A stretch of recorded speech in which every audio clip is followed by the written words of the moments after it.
As I was saying, for the first time. Oh, okay. Yeah, leave that open. It's just too hot. Thanks for staying for the very last session, the best session of Florida Drupal Camp 2019. My name is Steve Wirt. I work for Civic Actions. We're a digital service company that's fiercely open, fiercely agile, with the goal of transforming government through being fiercely agile and fiercely open. And so we work with a lot of government clients to kind of transform their technology, as also empower them to make changes themselves. And so what I wanted to look at here is how we do a lot of large-scale migrations. So this is kind of a compilation of things that we've learned from migrating justice.gov, fcc.gov, DEA.gov, and a whole bunch of other .gov things. And so the compilation, somebody, for the most part, the strategy is kind of agnostic, whether it's Drupal 8, Drupal 7. The examples in here, the actual code examples, are Drupal 8. And so I've done other talks before on the nuts and bolts of migration. This is more specifically, how do you do content cleanup when you're actually running the migration, and some common things that you might run into.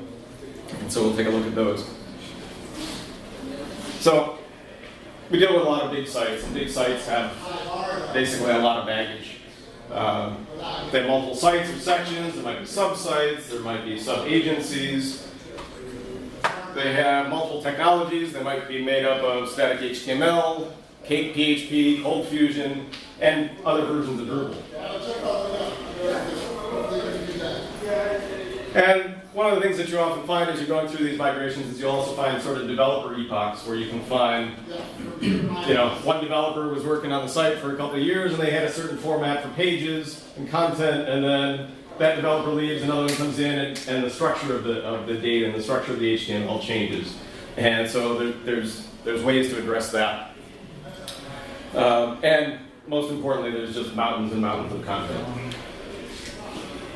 But that's really what we're going to focus on in this one, with this kind of sensitive perspective.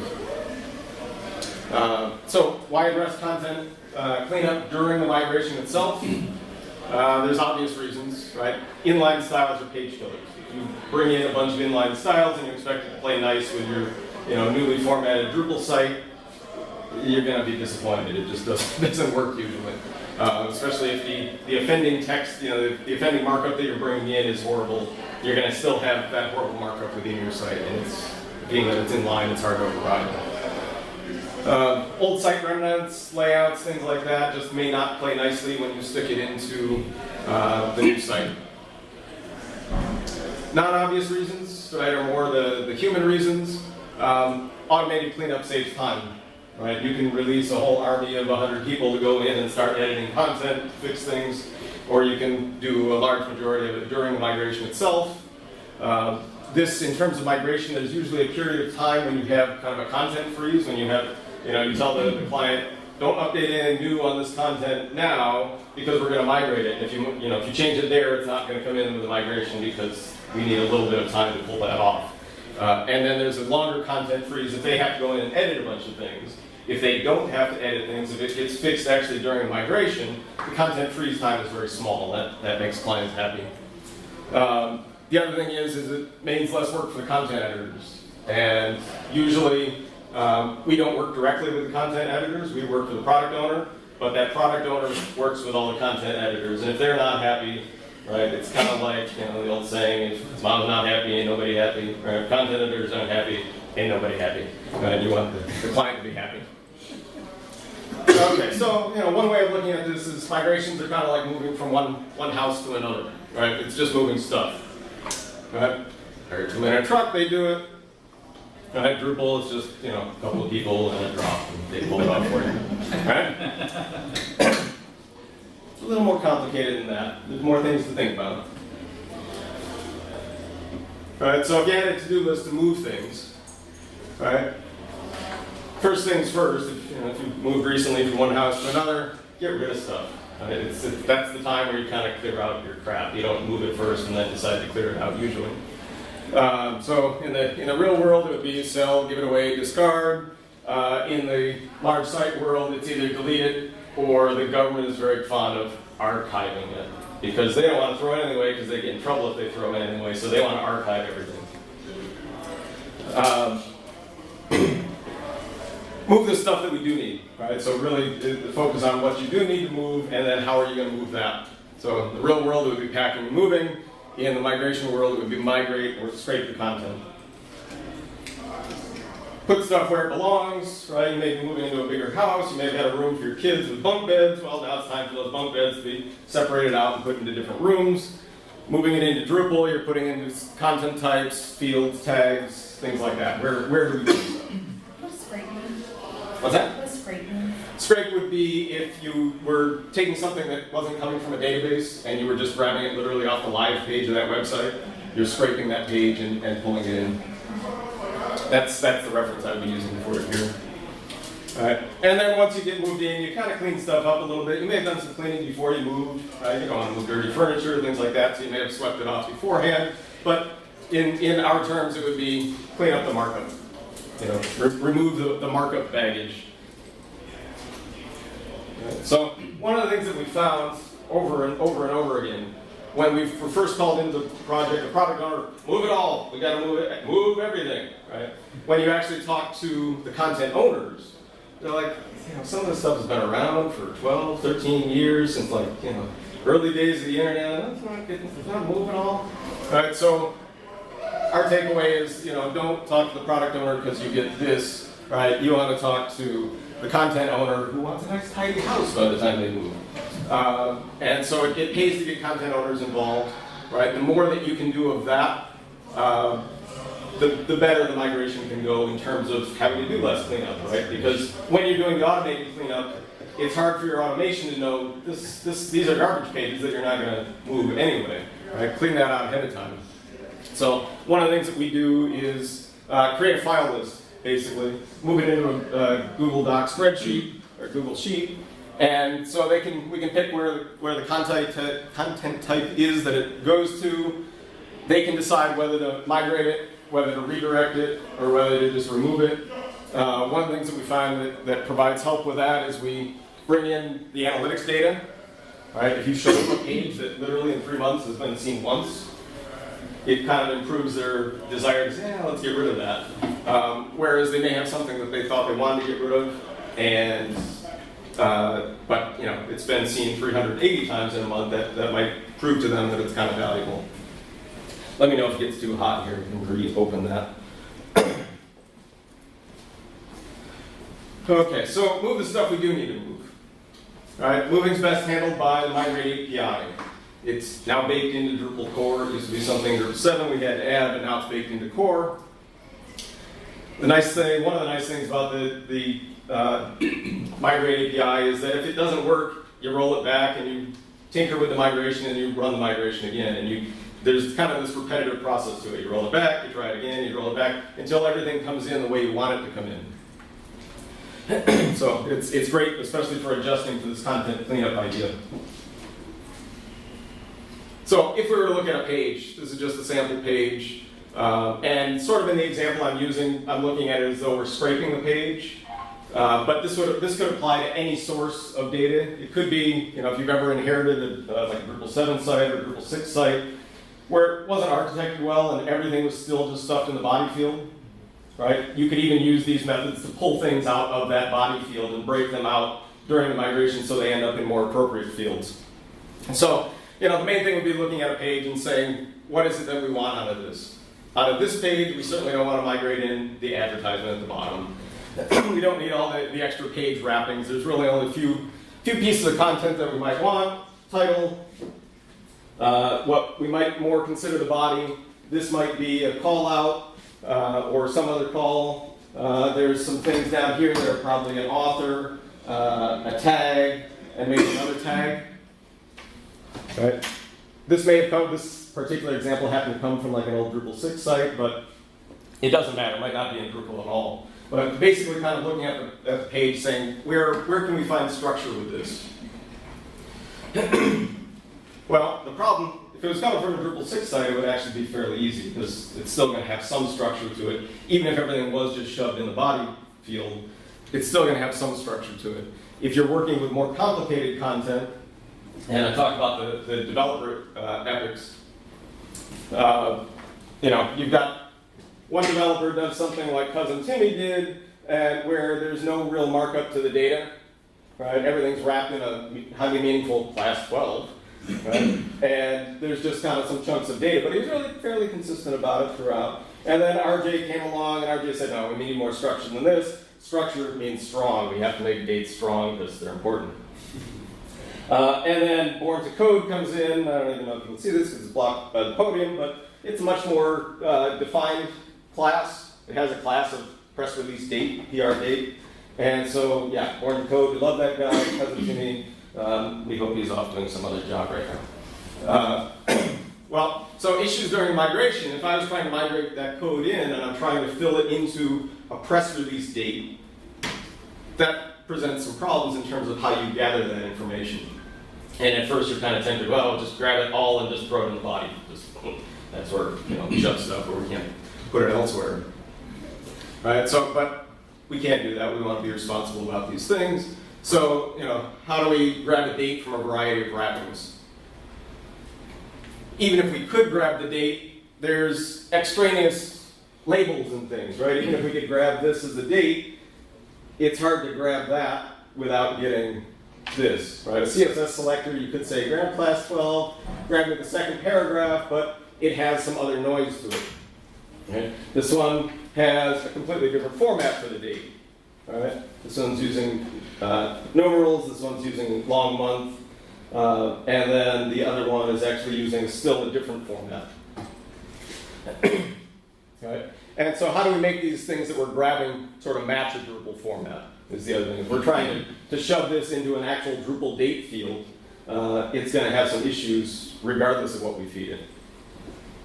Right? And how to keep trying. Right? If we don't find it the first time around on the page, how do we keep trying to find it until we do? Because the markup can vary widely. In the event of success, how do we make sure that the date is really actually a date?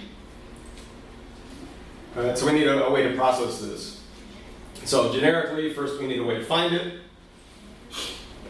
Then we need a way to sort of clean and normalize it. Then we need a way to validate it. We need a way to repeat as needed, and keep plugging until we find a date. And then, if it's part of the body content, we need to actually remove it from the body so that it doesn't also end up in the body in a Drupal node. Once we decide we've got a date that we can store in the date field, we want it to go away most likely out of the body field. So, if we're going to walk through this as a process, taking just this first one from Cousin Timmy as an example, we could find, right? So the find would get us that. We need to normalize it, so strip off the tag, strip off the release date, and then now we've got something that might look like a date. We can validate it. Yep, it's a date. All right. PHP has a nice function where you can pass something a string and it will try to see if it's a date, and it works pretty well. Repeat as needed. Well, in this case, we found it the first time, and so now we just need to remove it from the body. Now, in terms of YAML, so this is using a module that we maintain mainly to solve all these problems as we keep going, because we keep running into these problems with each migration we do, so we started adding this to a toolkit called Migration Tools, which is not to be confused with Migrate Tools by Mike Ryan. In defense, mine was named first. Anyway, that's neither here or there. And we're using Migrate Plus, which allows you to kind of script out your migration in a YAML file. So here's sort of the beginning of or a section of this Migrate Plus YAML file. And we're going to look at it from the point of view of trying to bring in a date. All right, so this first thing is just a container within the migration row of where we're going to stick this data if we find any. This is a specific obtainer. This is something that's specific to migration tools. So an obtainer, in this case we're using obtain date, because we're trying to find a date. But it could be much more general. It could just be obtain HTML, where you're just trying to grab a block of HTML. It could be obtain title, obtain a state. obtain a table, obtain a link, obtain an array. So if you had a group of LIs that you actually wanted to turn into an array to bring into something in Drupal, right? And basically, the obtainer does two things. It gives you the tools to grab that particular kind of data, and it comes down to the validation, right? In the case of obtain date, it's fairly easy to validate that. Is the thing I grab actually a date? Can I make a date out of it and store it? In the case of a title, hey, do I have something that doesn't have a bunch of extra markup? Because you can't stick markup in a Drupal title. Those kind of things. So a lot of it comes down to the validation, but also some of the methods that you can use to grab those things are also dependent on the class of obtainer that you're using. And all the obtainers are nicely organized within the migration tool, so you can actually select them, and they're also extendable. So if you had special classes or cases that weren't accounted for, you can also extend it locally. And then there's jobs, which are really the searches to perform. So for this first one, the job for Cousin Timmy's work, we're going to add a search. We're going to use a method called pluck selector, and all that does is you provided a CSS selector, and it's going to grab that. So in this case, the selector is .class12. The paragraph and the 2 represents the second paragraph. Okay. And the basis behind this, it's using query path to do these selectors. But so if this had said class 12p, it would have grabbed the first one. If it had said the second one, it would have grabbed this one. If that was a 3, it would grab the next one down. So in this case, we wanted to grab the second one. But then if we try to use that same job to grab this that RJ had done, right? Will it go? Go fish. Didn't find it, right? Because there is no class 12 here, so it comes up empty. So we need to add another job, another search to the stack. So we do another job, add search method. This time we're using a slightly different method that's called pluck date from selector with a search string. And so in here we're looking to find, right, it's the arguments we're passing it are the CSS selector to look for, TD, right, this is wrapped in a table, div. And we want to search out the string date. And so it finds the string date and it grabs everything that's contained in that higher out tag that it finds. Are you missing an array marker there? Like there's job and then another job. I think, is that supposed to be an empty line with a dash in it? Like just to make it an array element? No? No. Between the two jobs? No? Actually, yes, I think it is. I think it got cut out in moving. Just making sure that I'm reading it right. Yes. And there's several sample YAML files within that shows that. But yes, I think you're right. I'm mentioning a dash there. Trying to make it all fit on the screen.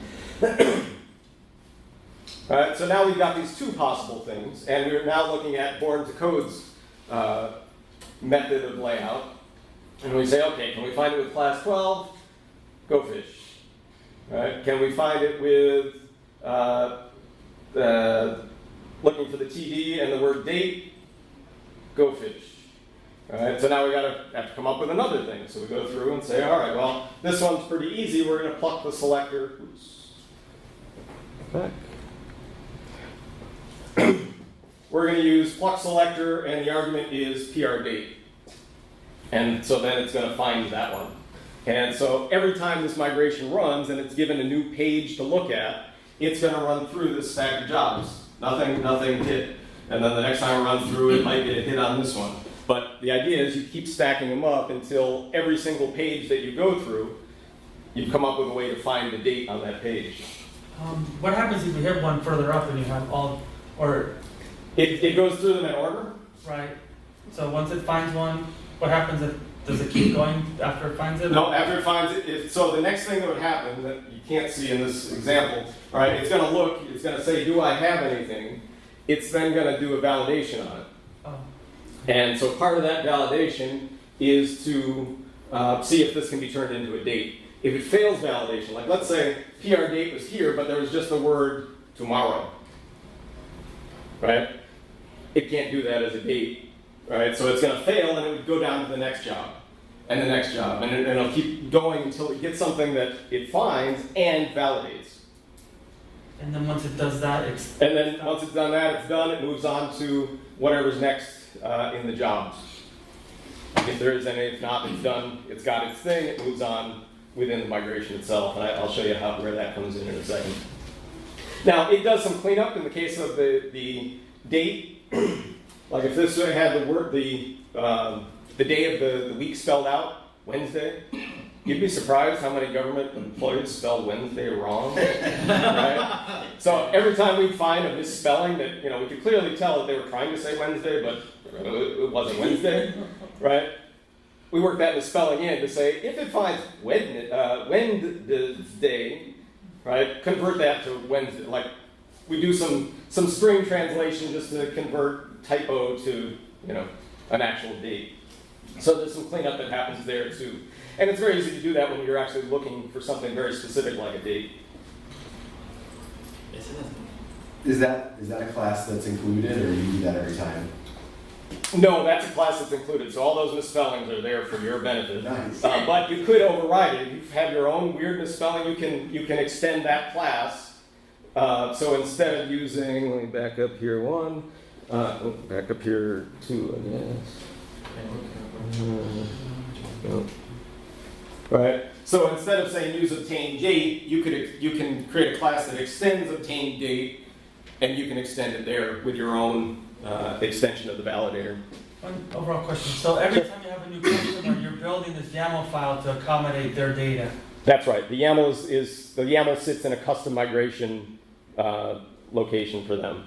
That's true. All right. So what else can we do to clean things up? Part of the job is grabbing only what you want, but in the end, there's still some cleanup that has, because maybe, and usually the way this often works, sometimes the body that you want to put in the body of a node is clearly defined, and it's clearly wrapped, and it's easy to grab. Sometimes it's just whatever's left after you pulled things out. And so basically you'll want to then clean up. Oftentimes, you can do some cleanup before, but oftentimes you'll want to clean up what's left, because that's what's going to get stuffed into the body. So we've got another class called DOM modifiers. And DOM modifiers can do a bunch of things. They can remove non-content elements. If you tell it to remove, this wrapper, this div, this class, unwrap something, you can do that.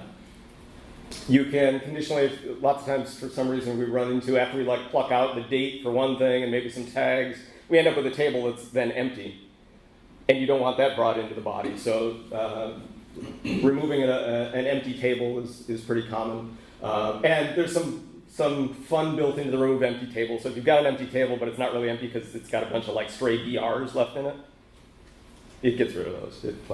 It takes care of that. You might want to change classes, right? And this can be kind of an easy thing if you know what your CSS is going in, and they've got some gnarly CSS, or they just call it something different, but you want the same treatment, but you don't want to have to carry over all their bad class names. You can just rewrite a class name. You can remove inline styles. You can remove elements containing specific strings. So if there's a little warning banner at the top that you no longer want, but it's like part of the same paragraph, you can actually do a find and replace essentially and just strip that out. You can fix broken anchors. So one of the things that we ran into a lot is that the people creating these pages were using relative links. So there were a lot of .. Well, those don't work when you bring them to the Drupal space usually, unless you've kept the same hierarchy. And so on migration, you can actually fix those anchors to route them to an absolute path, and then redirect can handle it from there. Remove HTML comments. You don't usually want those coming into the WYSIWYG. You can remove or add wrappers, so if there's existing wrappers that you don't like. If there's a wrapper that you want to have in place, you can add those. Removing extra breaks, empty paragraphs, things like that. Or changing the contents of a selector, which is basically saying, find this thing that's wrapped this way, but we're going to change this string from go visit us at, we're going to change it to a different string. Right? Find us now online at, you can change the actual wording of a common selector. And, I already mentioned that one, converting relative links to absolute. And there's a bunch more that it can do. Now, order of operations is important, right? If you're moving, you're not going to try to pack the carpet first if you're moving this room, right? How come? Dependencies. Oh. Right? Right? The carpet's going to be the hardest thing to move because all the other stuff's on top of it. You've got to get the other baggage out of the way. Now, if you've also moved, you know that the carpet's actually got to be the first thing off the truck. Well, except for the toys to keep kids busy while you're moving. But, right? So there's an order of operations here that you can control with the modifiers and the obtainers. And the way that is done is through DOM operations. So higher up in the YAML, we define the jobs, the search jobs for each field. Here is when we actually call the order of them. So in this case, the DOM operation of operation get field, right? That just tells it to go run those jobs that we define. That's going to get the field title, right? We didn't define ones for the title. We defined ones for the press release, but all we're doing is saying go run these jobs to get rid of to go find the title and rip it off the page, rip it out of the DOM. All right. Now that the title's gone, it was occupying a table. Now get rid of that empty table. Now that that table's gone, we're going to change something from class 15. We're going to change it to call out wide. Right? And so we can just keep stacking up any of these changes that we need to do to this page, and it'll run through them. And it doesn't matter if on one particular page that table isn't empty. If it's not empty, it won't remove it. Right? If it doesn't find class 15, it'll just pass through. It'll just keep going. So you can stack up all these changes to the markup, and it'll process them. And then, like I mentioned, usually, not always, but usually the last thing to get off the page is what you call the body. And sometimes it's just a matter of like packing up everything that's left. Just general question. Sure. What is the source of this data? Is it the CSV file? Is it a URL? Is it JSON? Okay, so these methods that I've shown can be run against any source parser. So it could be, and this actually includes its own source plugin for a list of URLs. So it can be run against, you can just provide it with a list of all the URLs that you want to migrate. It can be run against the CSV source. If you had it in CSV, like anything that's an existing source, you can run this against. So you can even run it if you've got a D7 site and you want to run this, which is, normally you wouldn't think about running something like this on a migration there because you just, all the fields map usually fairly well, you work out any details there, and you just bring it all in. But in cases where somebody put everything in the body, and you want to pull structure out of it, you can actually point this migration tools at what was the body in D7, run any processes against it, and it will put things into the right places in D8. Thank you. So anything that you can use as a source, anything that's an existing source plugin, you can use this with. Are these process plugins? What are they? Yes. They run through a process plugin. Yeah. So in your migration plus .yaml, you will put a process plugin that will eventually invoke this. Yes, that gets defined. So I might have missed it. You might have covered it. No. I kind of was just showing the guts of how you strip it out. You'd actually see it in the example, and if there's time, I can show the example that's there. But yes, you call out what you want this to run on. What is the name of this YAML file? It's As an example. what's the name of it in the module itself? Or I mean, if I'm writing this, what would I call it? What would I name it? that kind of depends on your layout. If you're, most of the time what we do is we create a custom migration module, Yeah. and the YAML file lives in there, and there's several of So them. it would be called whatever, mymod dot. Yep. What? We usually name it by the code, the content type that they're going to migrate into, but it might be even more specific if it's, we're migrating 6 different sources into the same content type. There would be one for each kind of source.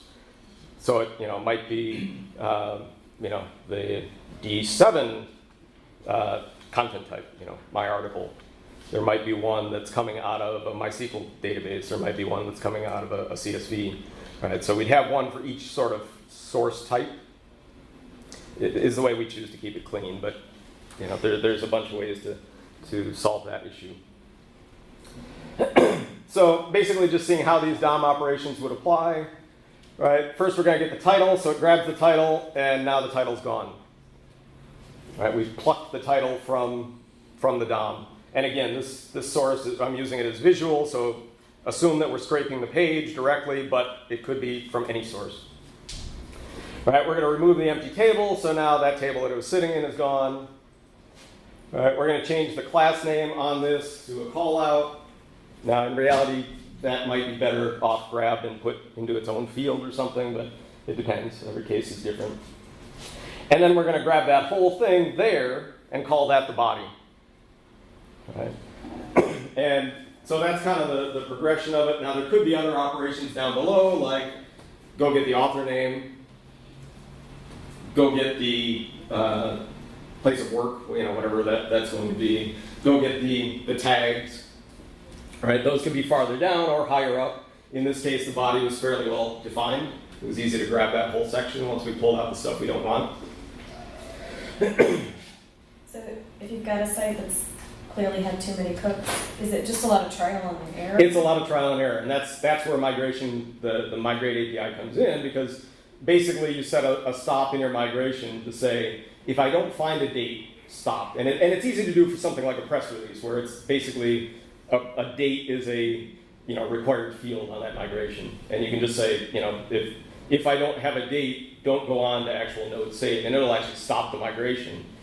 And then you go, all right, which one did it stop on? Oh, and then you go look up the actual source, and you go, oh yeah, because they wrapped the date and you discover where, that kind of tells you where the person changed, or the model changed, or whatever. And then you'll find that you'll run it again once you add a new search job for that. It'll work for another, 500, and then it'll error out on something else, and you find, oh, there's where, we have a new developer in the works. Another general question. Sure. Is this approach is like once you create your migration, your module's up to date, so that you can just migrate everything. You're basically iterating through, rolling back until you get your final migration. Is that the approach, or can you also then, once you have that, use this method for incremental migrations going forward? You could, and anything that you could do with migration, you can apply this to. So if you were doing an update migration.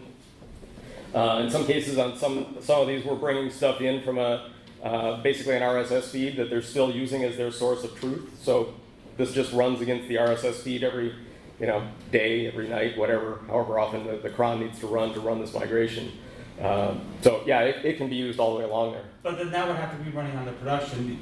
This method of creating the initial migration can be done on dev, for example, until you get it to work. Then when you're done, you say, okay, here's our snapshot. We migrate everything to production. We launch the site. But now incremental migrations now have to do with you're having this code in production, right? Right. So I guess there's pros and cons to that. But I'm just trying to is that correct the way you would? Yes, and so we'd use it oftentimes in both ways. There'd be an initial that would bring in the bulk of everything that exists, but then there's another one. In the case that they want to stick to using an RSS feed to provide content, from some other service that they're using. This can be used to still grab from that service. So usually the things that are coming in from the service are well enough defined that usually we don't need to use migration tools to clean those up, but sometimes they're using a different date format than Drupalite. It's easy enough to do translations there. Thank you. Yep. So sometimes there's hand cleanup needed. No matter what, if their content is all over the place and even you can't get at it with all these tools, some might still be needed. You shoot for as little as possible, though. And so other solutions to that are when you migrate it, you bring it in especially if you're using any kind of workflow, you bring it in either an unpublished state, or if they're using Workbench, you bring it in as a draft. and then they have to go through it, and it only becomes published when they actually make whatever cleanup they have to do and publish it. Going section by section, if you have an extended large site, and this is fairly common, and you're migrating a section of that site, once you migrate it, then it's a question of now saying, all right, this section of the site is visible, and you use kind of a load balancer to say, all right, all of the press releases have been migrated. So whenever there's a request for the press release, send them to this server that's serving up the D8 press releases. But the awards lists haven't been migrated yet, so send them to the old site, and you kind of do this slow reveal of section by section. It's a way to kind of keep things agile there. Sometimes sometimes it's preferable. Sometimes the client's just like, no, we want it's got to be an all brand new site all at once. None of this section by section thing. So that depends. Couple of gotchas.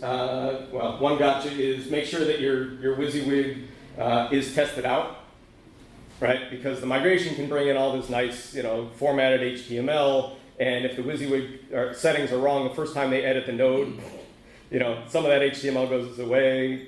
Whatever a tag that's not supported might get unwrapped. So make sure you test it out. If I edit this page and I save it, do I get the same thing that I had from the migration? Because you don't want them to spend a month with this and then realize, oh, every page we've ever touched is now actually broken from what it was originally. So that part's definitely worth testing out.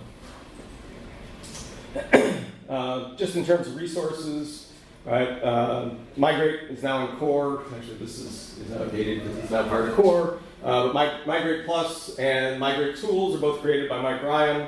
Migration Tools is something that we've been working on, and if you go and you're looking at the project, it's actually right now it's still listed as an alpha release, and that's only because we don't have internal testing. Like, it's stable enough to use. We're using it.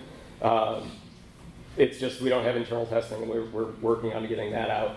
But there's no architectural changes that are going to break with further releases, unless there's some unforeseen bug. But the idea is the structure of it and the way you use it is pretty well set in stone at this point. And a good reference, because Migration Tools, if you get into actually creating your own obtainers or extending them, Migration Tools uses QueryPath. And so there's good documentation on QueryPath about how to actually find specific things and how to use the QueryPath functions. Other questions at all? No? All right. Well, I think that about does it. And I can show you that sample YAML now.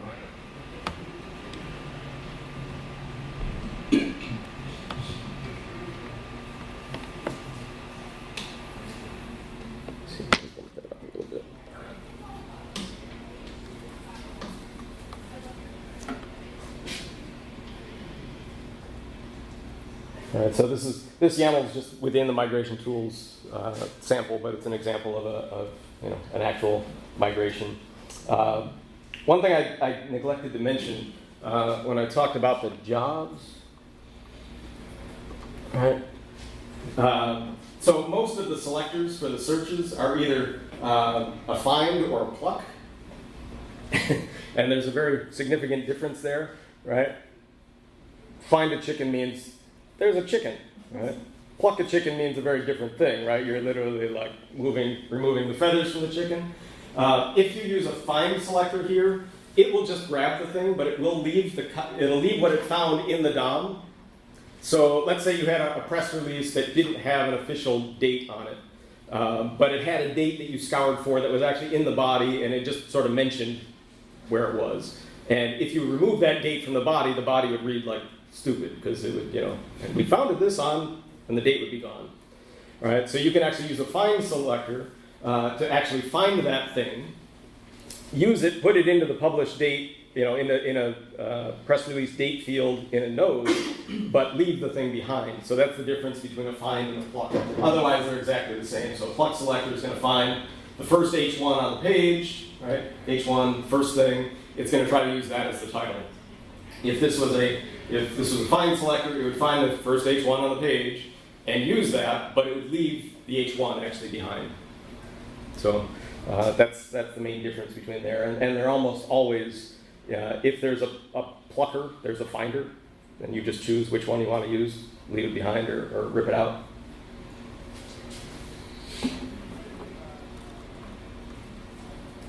So this is the source section of the YAML. Can you go down to the process section and see Yep. kind of what that looks like? There you So yeah, actually most of this happens in the source. go. Okay. So these things would be present, like if you were doing a prepare row, those things would all be present in the row already, Okay. right? Because it is actually happening sort of in between as part of the source and into the process. So any manipulation that you wanted to do after that, if you were looking at like doing any kind of value calculation or anything like that, you'd still have those values available to you immediately in prepare row. Yeah. Thank you. Sure. Hopefully it's helpful. Main thing it does for me, is just that I don't get scared by big migrations anymore. Because it's like whatever they can throw, we can usually handle it. Not always in the time frame they want to handle it, but because it takes time to go through those and say, all right, how did this content change? It takes developer time to do that. There's no magic process that just says, go get all this and make it pretty and make it know everything.